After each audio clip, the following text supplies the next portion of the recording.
Hey, everybody. Welcome back to another episode of the Work Hard, Invest Harder podcast. I am your host, Justin Dixon. And today we've got on the podcast a very experienced real estate investor and professional, Brian Burke. He is the president and CEO of Praxis Capital. He's been in the business for over 30 years. He has flipped over 700 houses early in his career. He's been in multifamily for over 20 years, acquiring over 4,000 units. So this podcast is chock filled with super information around both investing actively and passively in doing flips and multifamily syndications. We talk about the different markets that he's in and what he sees as the current market conditions, recording this in July of 2023. So let's get Brian on the pod.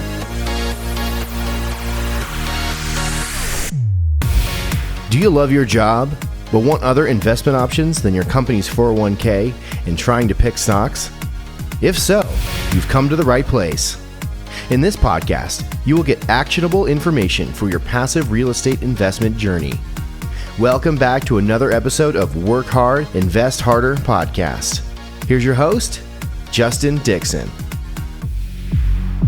Brian, hey man, welcome to the podcast. Happy to have you on.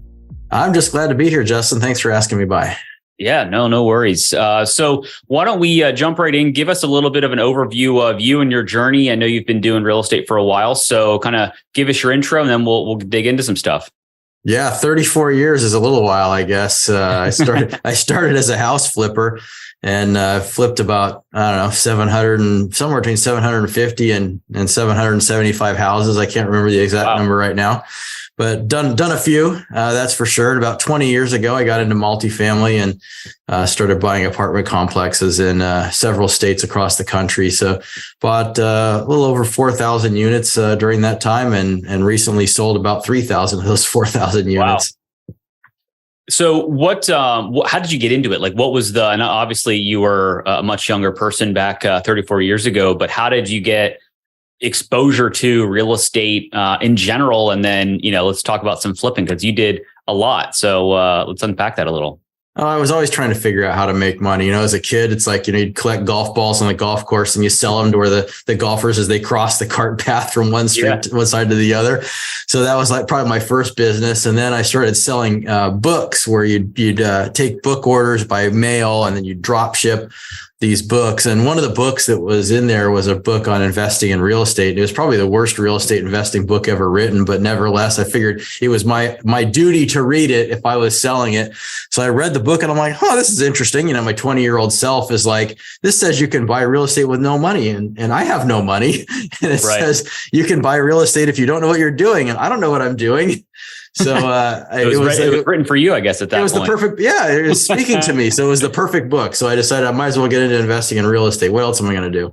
Yeah, no, that's awesome. So you had an entrepreneurial kind of bug early on in your life. It sounds like selling golf balls and books and probably doing drop shipping before drop shipping was actually a term, back in the day. So where were you doing all these flips? Like talk about kind of the journey into flipping. Yeah, I started doing them right here in my own backyard. I live in Northern California, north of San Francisco. So these are in the San Francisco Bay Area. And I just did whatever I could to try to get deals and finance them. And that was the tricky part because I didn't have any money. So the first deal I bought, I got it for no money down. I got a finance company to finance like 80% of the deal. And then I got the seller to finance the rest of the down payment. So I didn't have to come up with any money out of pocket to buy it and then fixed it up and rented it out and then sold it a couple of years later. And then the next deal was like, I'd apply for every credit card offer that came in the mail. And I had this whole stack of credit cards. So I took them all to the bank. I handed them to the teller and I said, cash advance them all to the max. And they looked at me like I was robbing the bank, but they did it. And they handed me a cashier's check. And that's how I bought my second one. And then I just kept, doing anything and everything I could. So you were leveraging to the hilt, credit cards and all of that, making every penny count to buying deals. And obviously flipping is very active, right? You've got to be, always hunting for the next deal. And, it's very cash flow heavy in the sense that you get a lot of cash, but there's, unless you flip them or a long-term flip, more of a buy and hold, then you get the appreciation. But what was going on in Northern California at that point? Was it it was kind of the 01, 02 at this point, I guess. Late 1990s. Yeah. Okay. Late 1990s to the early 2000s during that period. And there was really nothing going on. I mean, the dot-com bubble hit in 2000 and then caused stocks to tank. But real estate was just kind of, doing what real estate does. And I figured out early on that the best way for me to be successful and raise and make money consistently in real estate was to buy at a discount. The best way to buy at a discount was to find foreclosed real estate. Mm-hmm. And so I focused all my efforts on distressed property and foreclosed real estate. And I think that was probably one of the best moves I could have made. So what does that mean when you kind of focus on how do you find foreclosed real estate, like to somebody that's not aware? And I'm not a single family person, so I'm kind of curious, is that something that's still a viable option today? It is. In fact, I've sold 2 flips recently. If you can believe it, I still have a team that does house flips for me. And we actually just sold 2 houses and, made, almost 170 grand on 2 flips. So it's still a viable strategy. It's certainly not to the quantity that I was getting after the great financial collapse when we were buying 100 houses a year. So it's certainly nothing like that. But yeah, it's still out there. I started out doing letters to homeowners and postcards to homeowners and that kind of stuff, and quickly learned that strategy didn't work very well, especially for me. I just didn't have the right things to say. And plus I looked like I was 16 years old and nobody's going to sell their house to some 16-year-old. So I decided that the only way I was going to be able to do this would be to go buy at the courthouse steps because nobody can say no. So I would look for foreclosure sale notices. I'd show up at the courthouse steps and bid on properties that were being auctioned off. Got it. So how did you come up with capital to buy 100 houses a year? That seems like a lot of, or was it kind of you're just buying, flipping, and you were kind of just using the proceeds to kind of scale that? Yeah, we were buying and flipping, that's for sure. But when you're doing 100 houses in the San Francisco Bay Area, even in the midst of the great financial collapse, you're talking about, $20 million or more in houses and inventory at any given time. I think at one point we had 50 houses just in various stages of construction, each house costing somewhere between $100,000 and $400,000 generally. So it definitely is very capital intensive. So I was raising money left and right through blind pool funds where investors would invest in the fund. We didn't have real estate in the fund. They would just invest blindly. And then I would have discretionary authority over that capital to make whatever purchases that I saw met the fund's criteria. So it was the old other people's money strategy. Yeah. And how did you, get people comfortable with investing in a blind fund? Did you have a lot of track record at that point so you can kind of show proof of concept, or did you just know a bunch of rich people that were like, hey, here's some money you can go hang out with and figure it out? Boy, I wish I knew no one. So when I started this business, it was, late 1990s, and I was doing, a couple dozen houses a year by my 5th or 6th year. But when I was doing 100 houses a year, that was like 2009, 10, 11, 12. During that period, after the great financial collapse, I had about almost 10 years of track record, or actually a little more than 10 years of track record by that time.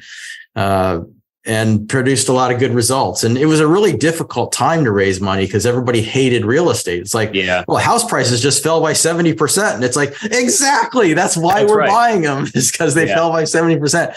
And I could just convince enough people that it was the right thing to do and just raise money $100,000 at a time, It's just kind of the hard way.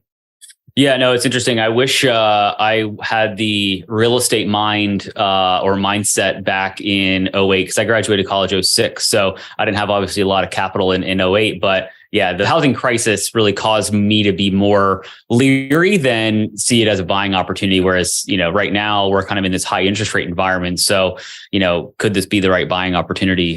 Still kind of TBD, I think, at the moment. But I want to kind of talk a little bit about kind of your transition from flipping into the multifamily space, but we're going to take a quick sponsor break. So we'll be right back. Whether you're trying to hire a full-time employee or a contractor to fill a gap, Hire Tomorrow can help. Hire Tomorrow is a boutique recruitment firm that has successfully filled sales and marketing, human resources, and technology positions with companies ranging from startups to Fortune 500. If you're struggling to find the right talent, check out hiretomorrow.com or reach out to recruiting@hiretomorrow.com to see how they can help. All right, we are back on the Work Hard, Invest Harder podcast. We've got Brian Burke, and we started talking about all the flips that you were doing early in your career, but you mentioned that you owned at one point over 4,000 units in the multifamily space. So at what point did you realize flipping, or you've always done flipping? It sounds like you still have a team that does it for you, but when did you start dipping your toe into the multifamily space? It was about 20 years ago. I was looking around and realizing, like, I set this goal. I thought if I buy one house a year for the rest of my career, I'll retire pretty well. Yeah. And then at some point I finally realized, like, wait a minute, why do I want to buy one house a year and have all these houses scattered all over the place? What if I could just buy multi-units? And I knew nothing about it. And so I got together with the real estate agent that was selling some of my flips. He was a CCIM, which is a commercial real estate broker designation. And I said, hey, I'm interested in this whole multifamily thing. I don't know how it works. I don't know how to read these income statements or what I should look for. And he's like, come on to the office. I'll show you what you need to know. So I sat down with him. He spent a bunch of time with me showing me the ropes. And I'm like, this is the way. I need to start buying more multifamily. So I did a 1031 exchange. I sold 2 rental houses that I had, and I used the proceeds of those 2 rental houses in that 1031 and bought a 16-unit apartment building. That was the first time I'd ever owned apartment units. And then from there, I kind of never really looked back. I just started doing that more and more. And then after the great financial collapse, and I was doing all these flips, buying 100 houses a year and all that, and raising all this money from people. And I'm like, thinking, these foreclosures are going to vanish, right? I mean, right now I'm drinking from a fire hose, but in 2 or 3 years, all these foreclosures are going to be washed through the system. We're not going to have this buying opportunity. And yet I've got all these investors that love investing with me. What am I going to do with all this capital? Yeah. So I figured, why not buy more multifamily and put that money to work? Because that's more scalable. It's like you can buy a house that's maybe $1 million, but you could buy an apartment building for $100 million. So I could definitely put a lot more money to work if I transitioned to multi. So I've made that commitment about 20 years ago and never looked back. And what size apartment complexes were you typically targeting? In the very beginning, it was small stuff. I bought a 16 unit, a 10 unit. I bought 4plexes. I bought duplexes, and then finally worked my way up and bought a 60 unit. And then after the 60 unit, I bought a 54 unit and then a 136 unit. And, now pretty much anything under 100 units is a non-starter. Most of the stuff we're doing now is, 100 to 250 units. So the largest I've done is 540 units. Got it. And what you mentioned that the flips are all mostly in the Northern California area. Where are you looking at multifamily for? Same areas or? No, not California at all. I don't like California real estate. For flipping, it's one thing because you can, it's an arbitrage play, right? Buy low, sell high quickly, get in, get out. But multifamily is a commitment. You're going to own that for a while, and I want to own that in a place where we're going to be welcomed. So I don't invest in California, but Arizona, Texas, Georgia, Florida. I've owned in all those states. I owned in Alabama. I've been looking to own, but haven't yet struck in the Carolinas and Tennessee and a bunch of other southeastern markets. Got it. So you're kind of hitting the Sun Belt like every other syndicator, it seems like, that is going after everything below the 29th parallel, which is where everybody seems to be moving to. That's absolutely right. It's over 100 degrees in late July in Texas, and I grew up in the Northeast, so less humid, but just super hot down. Maybe I should be investing in an air conditioning business instead. I air conditioning and pool service, because we've had terrible pool service people here in Austin. At least the first one was bad, but anyway, we can talk about that offline.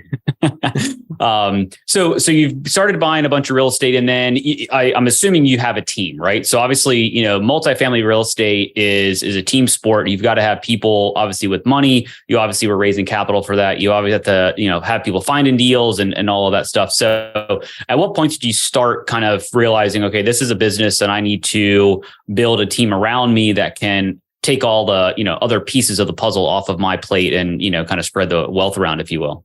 Yeah, it was an interesting organic growth process and time with a little bit of luck mixed in. So it started building after we were heavy into all these house flips out here in California. My partner in that business, who was a longtime production home builder, he had asked me like, "Hey, I heard you're investing in apartment buildings." I'm like, "Yeah." And he goes, "We should do more of that." And so I'm like, "Let's go look at Texas and see if we can buy something out there." So he started going to Texas to go look at property. And then next thing you know, we bought something. Then he's out there managing the crews, and then he'd be back out there to check on the property manager. Next thing I know, he's moved to Texas, moved to Austin, right there in your hometown.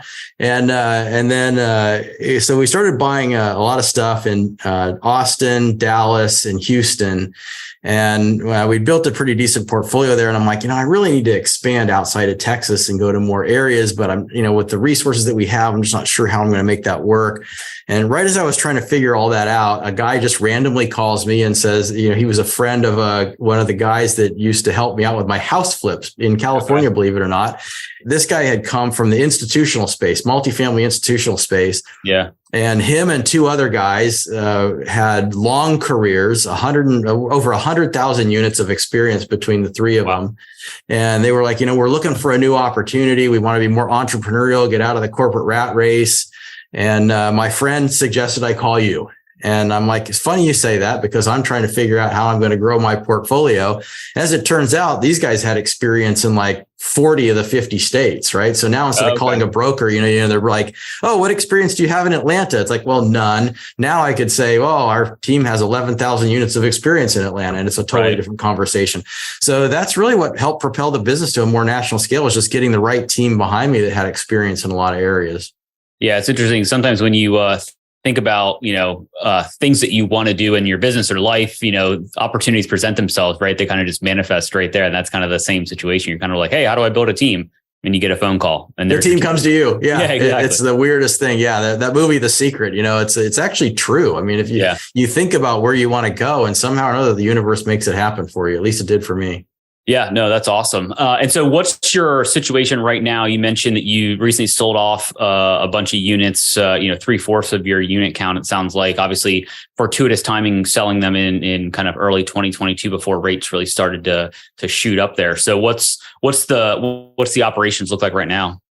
Yeah, we got just under 1,000 units still in our book. All of it is Class A properties in really good submarkets in good neighborhoods with, kind of strong schools and that sort of stuff. So we did a flight to quality. We started buying higher quality stuff a few years ago.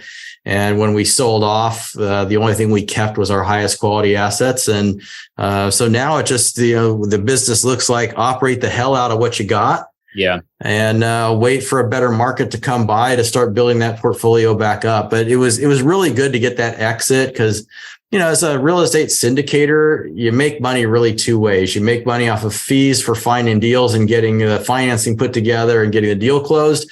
And you make money by performing really well and selling at a massive profit and getting a split of that profit. Yep. So it was really nice to get some sales to line our pockets for a while, at least long enough to get us through until we start buying again, because I don't think we're going to be buying for a while. Yeah, I wanted to kind of transition to kind of the crystal ball situation of like obviously it sounds like you haven't purchased anything in the last over a year now. It seems like year and a half.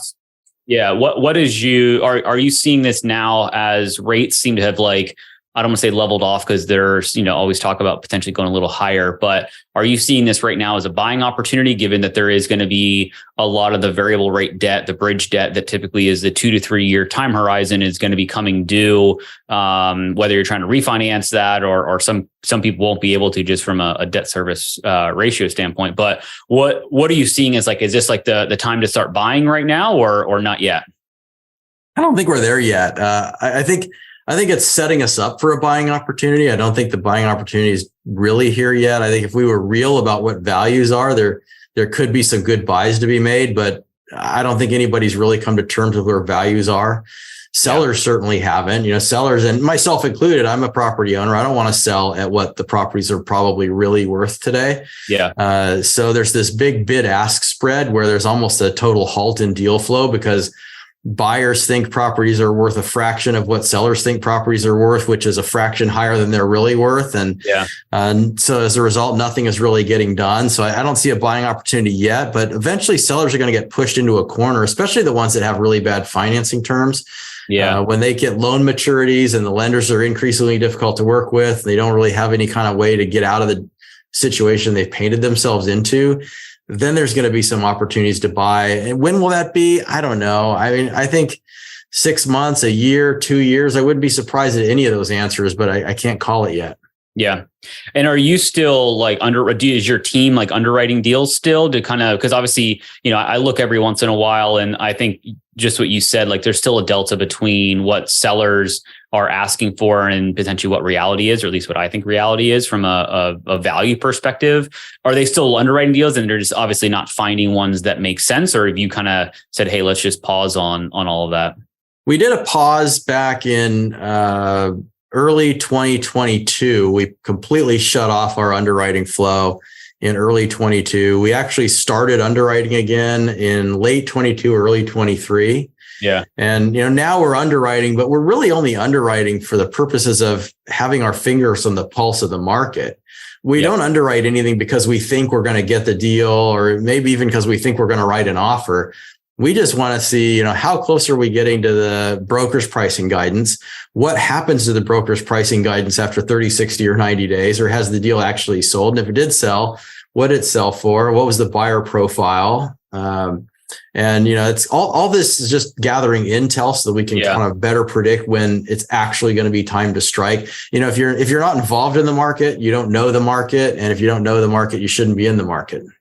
Yeah, no, I agree. I'm in a slow underwriting phase at the moment, just kind of to your point, keeping tabs on values. And if I'm getting closer to, something that pencils and actually looks like a good potential deal.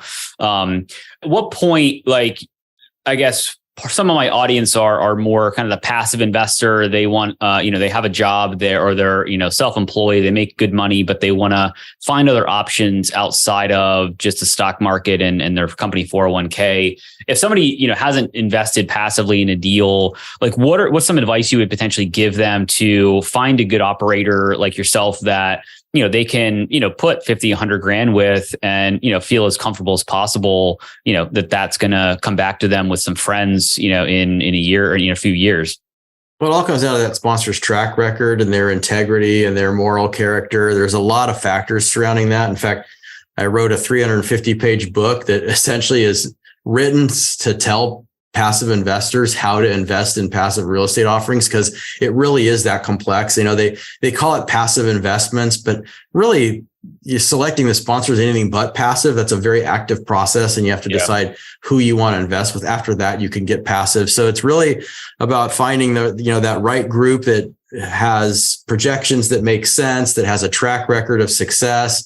And, if they're buying something right now, they have a really darn good reason for buying it, because, there's a lot of reasons not to buy stuff. And if somebody's buying right now, I would really want to see them having a really strong reason behind it.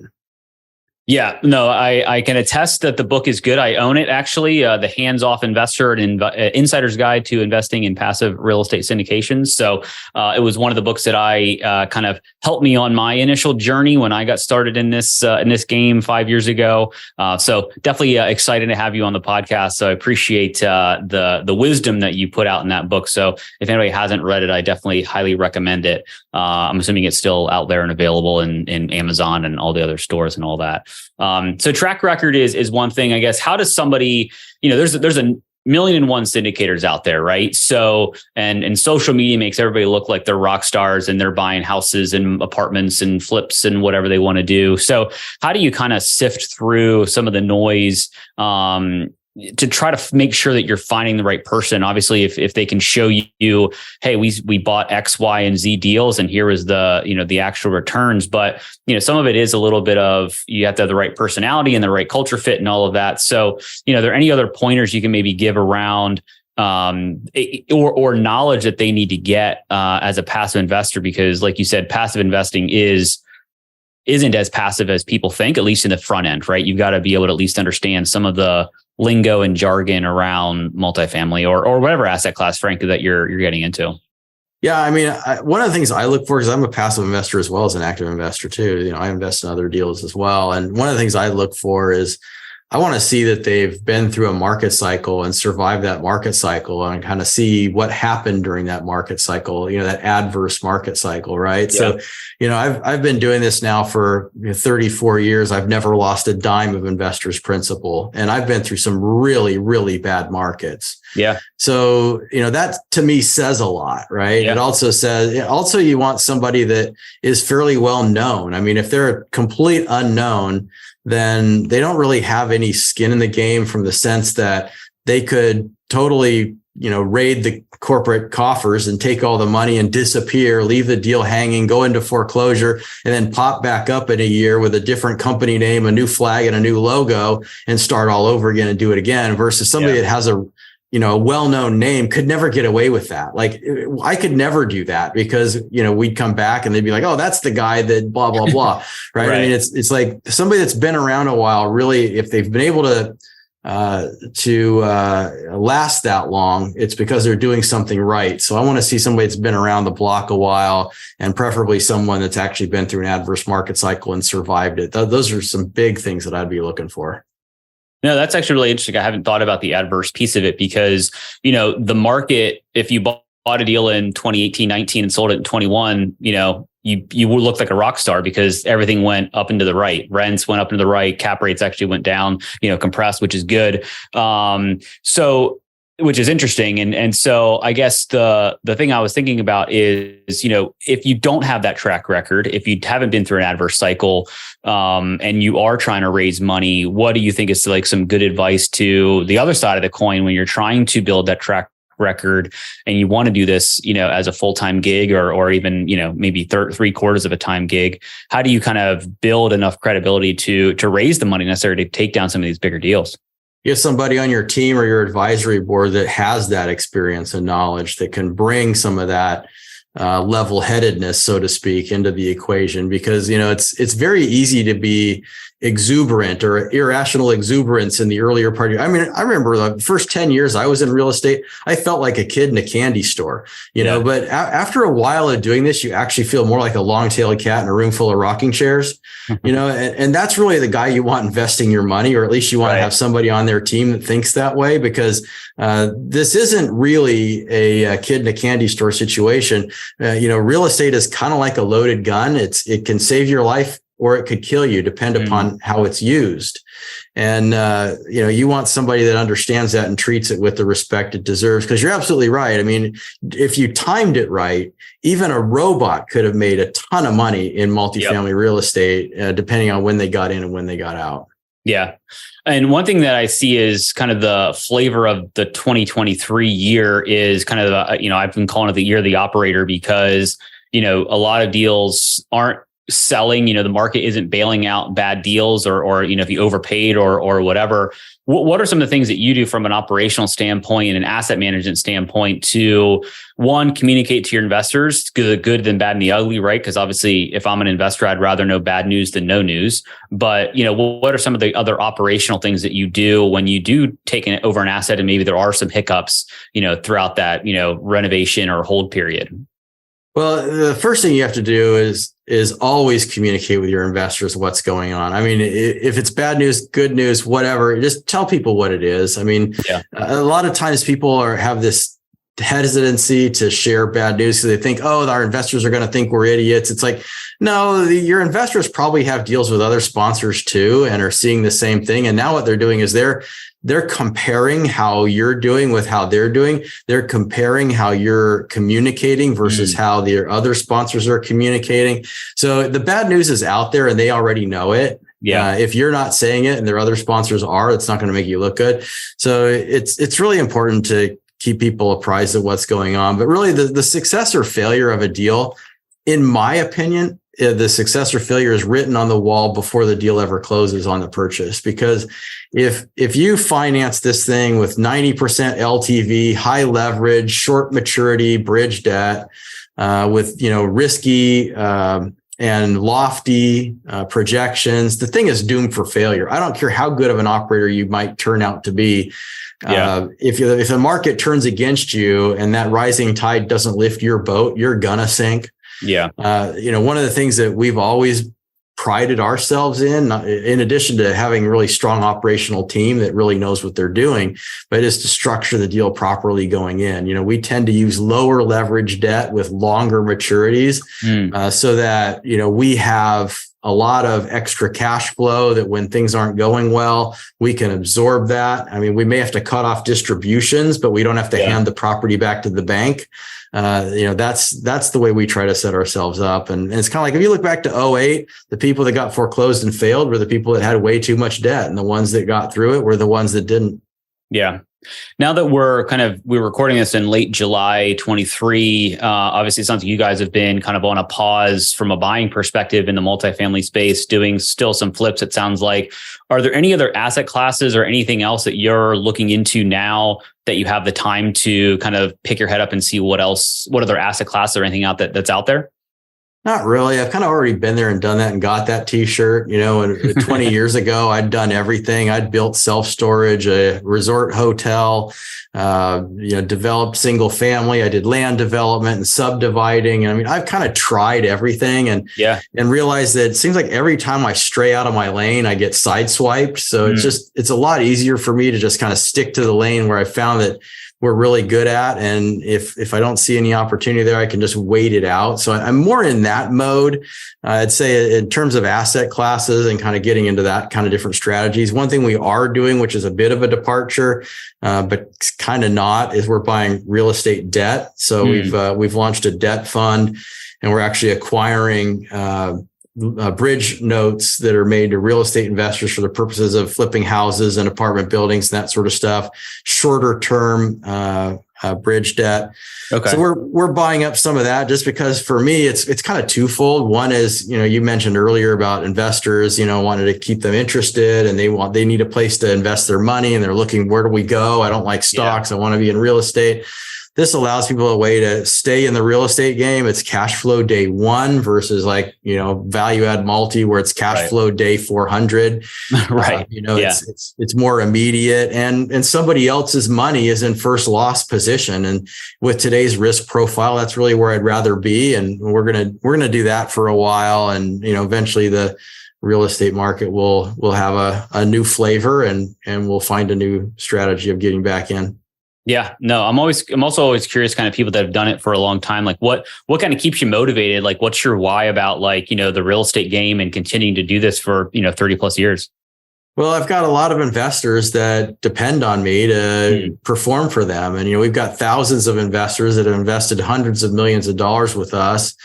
And I look at them as a partner and a service provider, and I want to do a good job for them. And plus, I enjoy real estate. What the heck else am I going to do? No, that's fair. I mean, that's totally fair.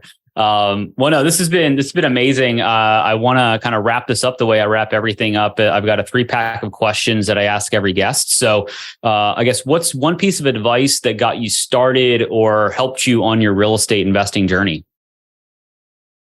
Gosh, I didn't take a whole lot of advice. I thought I was the Lone Ranger back in the day. So I just kind of tried to do everything on my own. But, I think that one of the best pieces of advice I got was from a large, long-time real estate investor. I asked him, I said, what was the one thing that made the biggest difference in your life and business? And he said, it was when institutions came in. He said, when I started getting money from institutional investors, that changed everything. And I thought that was really interesting because it talked a lot about scale and about, how building a business to attract large amounts of capital is what really will be the most personally rewarding.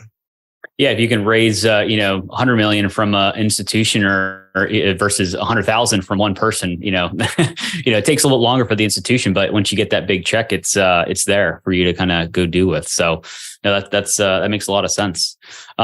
This may be biased, and you can mention your own book, but what's your favorite real estate or business book that you're into right now?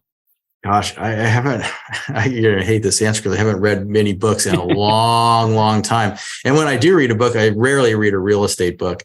Okay. Yeah, that's a really difficult question to answer just because I don't have enough recent experience with any books to be able to give any really good, solid advice. There was a couple of books I liked. They were more business related books. One was called Real Leaders Don't Do PowerPoint. It was just a book on how to give presentations and keep people interested in presentations. I mean, that's a lot of what we do, right? Is presenting or getting our idea across. That was really cool. Kind of related to that, there was a book from the writer, the guy that is in charge of the TED organization. It was called TedTalks, and it was all about how the TED Talks are structured and kind of why they work so well and kind of how to do one. I thought that was really interesting to learn, about how. So one of the interesting pieces of advice in that book was that the shorter your presentation, the longer it takes you to prepare for it. And I thought that was really, really interesting because if you've got to get a point across in very few words, you really have to refine your message. And I thought that was really, really cool advice. And I don't know, just something you don't see very often. Yeah, no, because obviously we're trying to, explain a complex real estate transaction in, a handful of slides, and we're trying to do it as fast as possible with as much useful detail as possible. So that's definitely a useful skill if you can get your point across in a short amount of time. All right. Last question here is, if you hit your financial freedom number, meaning you could live an amazing life just off of the passive income that you are generating from real estate, what would you do? If I could hit that, what would I do? That's a good question. I'd probably spend a little bit more time traveling. Not that I don't spend enough of that already, because this year has been a lot of travel. But there's a lot of places I haven't seen I would like to go see. I'd probably do an African safari, and I don't know, just go to Italy and do a bunch of crazy stuff. No, I like it. Italy is on the kind of top 3 of my wife and I's kind of next trip list. So definitely have Italy as a top one. So mine too. Maybe I'll see you there. There you go. We should plan a trip and look at some real estate. Maybe buy a winery out there or something like that. So there you go. There we go. Brian, really appreciate you being on the podcast. It's been amazing. How can people reach out to you? What's the best way to connect with you if they want to learn more about what you're doing? The best way is through our company website. Praxis Capital's website. It's praxcap.com. It's praxcap.com. You could also connect with me on Instagram. You could follow me at Investor Brian Burke. You can check out the book, The Hands-Off Investor. It's available on Amazon or at biggerpockets.com/syndication book. Awesome. We'll have that stuff in the show notes so people can just click links and be off and running. Brian, man, really appreciate the time. Yeah, absolutely. Thanks for having me here, Justin. It's been fun. Thanks. I hope you got value out of this episode of the Work Hard, Invest Harder podcast. Your one-stop shop for education on how you can continue to work hard in your career and have different options to invest even harder. If you took anything away from this episode, please leave a written review. I read every review as it helps me serve you better. If you're listening to this podcast, it means that you want to grow your passive real estate portfolio. The easiest way to do that is to join our investor club by heading to greatventurecapital.com/invest. The link is in the show notes. See you on the next episode.